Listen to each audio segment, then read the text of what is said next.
মাংস খাওয়ার জন্য যে যে ব্যক্তি কুরবানি দেয় আল্লাহর দরবারে সে ব্যক্তির কুরবানি কবুল হয় না।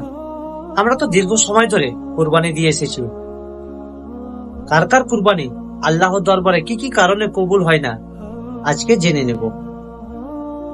প্রথমত, যে সকল ব্যক্তি হারামের পয়সায় কুরবানি দেয় আল্লাহ তাআলা সেই কুরবানি কবুল করে না।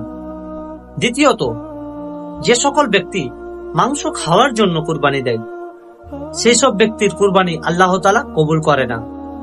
তৃতীয়ত, যে সকল ব্যক্তি বেশি টাকা দিয়ে কুরবানি দেয় নিজের নাম অর্জন করার জন্য, লোক দেখানোর জন্য, আল্লাহ তাআলা সে সকল ব্যক্তির কুরবানি কবুল করে না। আস্তাগফিরুল্লাহ। প্রকৃত অর্থে কুরবানির অর্থ হচ্ছে ত্যাগ করা, নিজের কাছের নিজের প্রিয় জিনিসটি আল্লাহর জন্য ত্যাগ করে দেওয়া। আসসালামু আলাইকুম ওয়া রাহমাতুল্লাহ। আমাদের ভিডিওটিকে লাইক, কমেন্ট, শেয়ার করবেন যেন অন্যান্য মুসলমান ভাই বোনেরা আপনাদের মাধ্যমে ইসলামিক সঠিক তথ্যটি পেয়ে নেন। আমাদের চ্যানেলটিকে সাবস্ক্রাইব, ফলো করবেন যেন আমরা অনুপ্রাণিত হয়ে আরো নতুন নতুন ইসলামিক ভিডিও নিয়ে আপনাদের সামনে উপস্থিত হতে পারি।